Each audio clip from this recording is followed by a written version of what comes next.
So will you leave the flagstick in when you putt in 2019? How will you decide? Is there any research on this? Let's tee it up.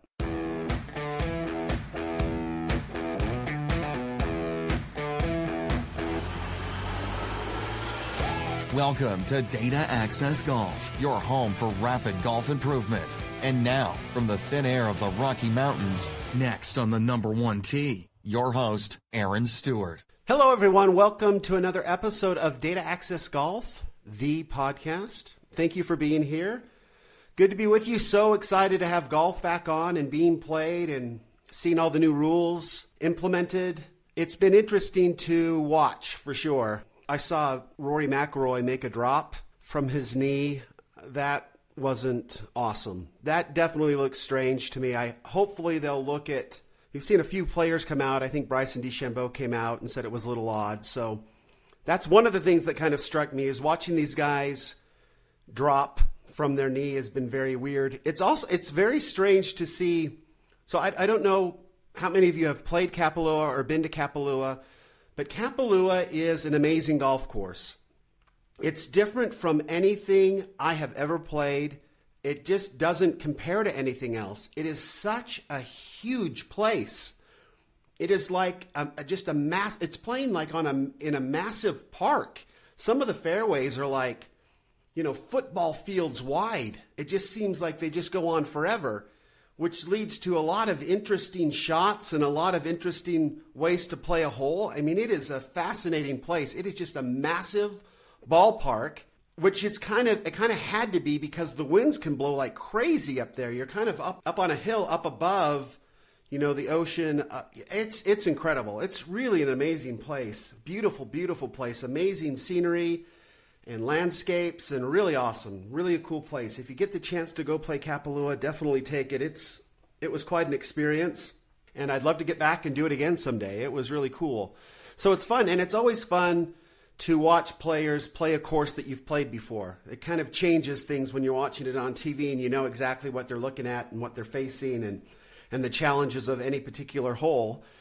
So it's just fun to watch. So it's just been amazing to me to see where some of the players are missing their shots, because those are distances and things that I can't even imagine losing a ball on some of the holes. They hit it so far.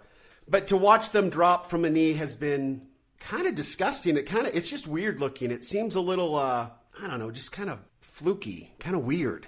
Yeah, I heard somebody say, I don't know if it was DeChambeau or something, why not just have from your knee to your shoulder, anywhere in there, drop it from there. You can do whatever you want. So those who want to drop it from their knee and try to make it so the ball doesn't, roll further away and they get a decent lie, then they can take advantage of that. And those that don't want to look stupid can drop it from their waist, whatever. Hopefully that gets fixed pretty quickly, because it looks completely ridiculous.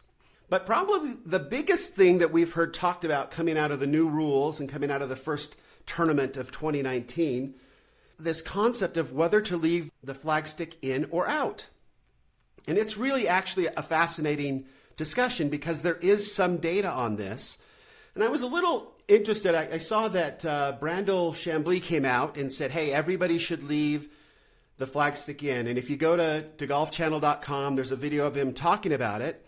But the strange thing is they're asked, hey, why did you change your mind in 24 hours? And he said, I looked at the data.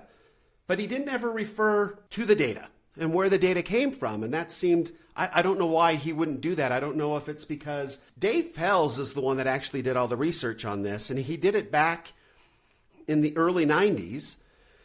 And so I don't know why he wouldn't refer to Dave Pelz. I don't know if it's because Dave Pelz isn't a member of the Golf Channel staff or whatever, and they don't want to advertise that Dave Pelz actually did a lot of research on this particular topic. But for whatever reason, Brandel Chambly talked about the data but refused to talk about who actually did the research on it. As a researcher, you always kind of give credit to the person who did the initial research. So it's Dave Pelz who did the research on this. And he actually it was in the 90s, and he actually did another article for golf.com. And again, maybe why Brandel Chambly didn't talk about it. But he actually I just got on Google, did a quick search, and he actually did another article about this topic in 2007. And if you Google it, it is easy to find. It's right there on the first page of the results on whether to leave the flagstick in or out. And I'll go ahead and post a link to this article in the description of this podcast so you can all go take a look at it. But it's an interesting test. I remember early in the 90s that it kind of came out, but I didn't really remember the whole basis behind the test, how the test was actually done. But what they did is there was really no practical way to set up a test and test it from, many different distances because of the inconsistencies in the green. But what they did is set up what he calls a true roller, which is a device that he created, which essentially puts a perfect putt on a ball. And they just did a number of different tests, and he says thousands and thousands from 2 feet away. And they did uphill and downhill, side hill.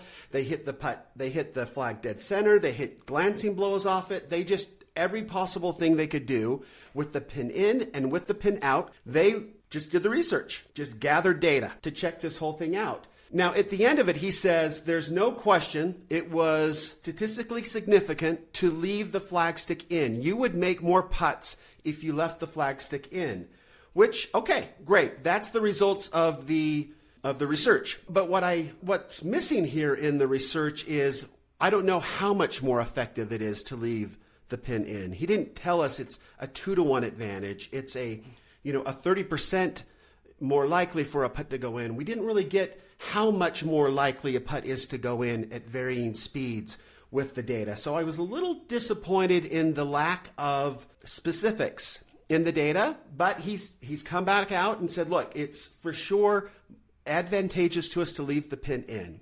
And the discussion as to why, I've always thought to myself, I've left the pin in for every shot I possibly could for a long time, except when the pin is leaning towards me. If the pin is leaning towards me like a little breeze or something, then I want nothing to do with it. It seems like it would make the hole smaller. So I'll take the pin out in those situations if the wind is blowing at me a little bit.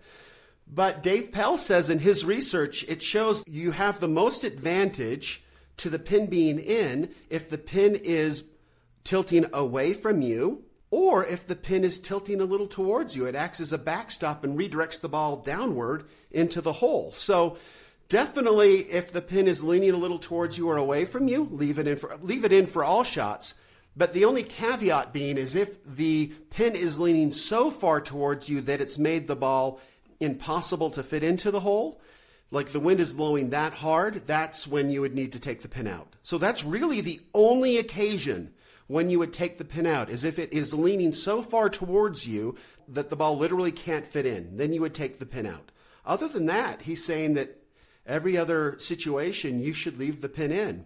Actually, when I thought it was sort of funny, he kind of, within the rules of golf, if you walk up to a green and the pin hasn't been put back into the hole properly and is leaning a little bit towards you, you don't actually have to go center the pin. You can leave it as is. You've got two options, leave it as is or go center it back into the hole.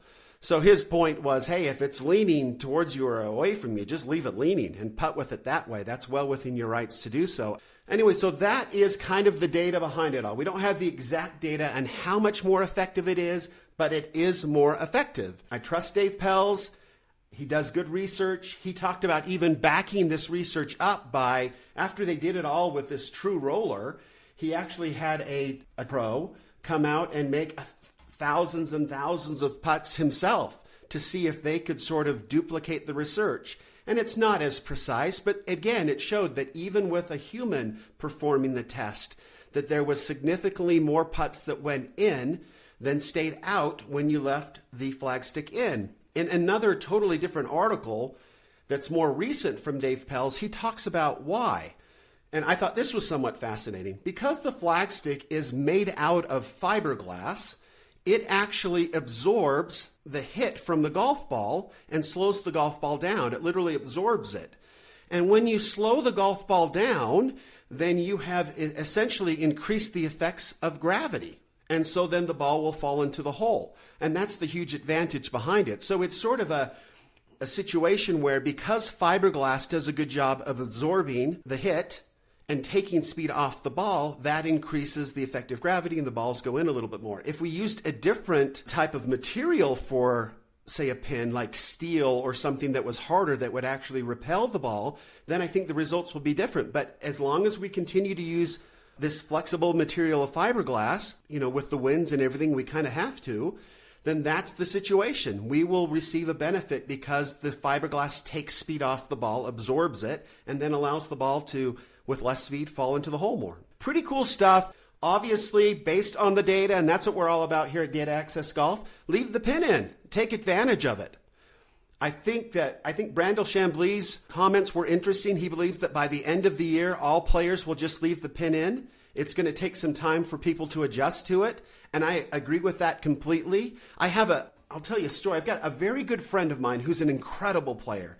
He's got to be one of the best players I know, and I enjoy playing with him immensely. He always brings out my best game as well. He's somewhat competitive, but in a good-natured way, and we really enjoy playing together. And we really enjoy watching one another hit cool shots. He's a bigger guy, and he hits it a long way. My game's a little different.